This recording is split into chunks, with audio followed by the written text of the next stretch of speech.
मेरी नमाज का वक्त हो गया, मेरी नमाज नहीं निकल जाए। आई जानम फिदा ये है। अरे इस बोतल में क्या है?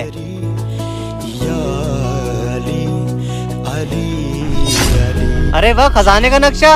अब तो मैं बहुत अमीर हो जाऊंगा। हैदरी या अली अली। अरे ये तो वही पेड़ है जो इस नक्शे में हैगा। कोई मेरी मदद करो, बचाओ मुझे।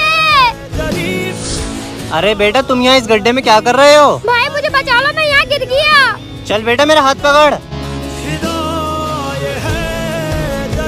भाई ये रास्ता तो बंद है, आप यहाँ तक कैसे पहुँचे? अरे बेटा, मैं तो ये नक्शे, अरे मेरे हाथ में से वो नक्शा कहाँ गया?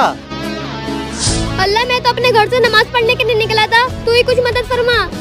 है मोहम्मद मेरा दिल तो सीना। बेशक अल्लाह अपने बंदे की मदद जरूर करता है। वीडियो अच्छा लगा तो एक लाइक जरूर करना।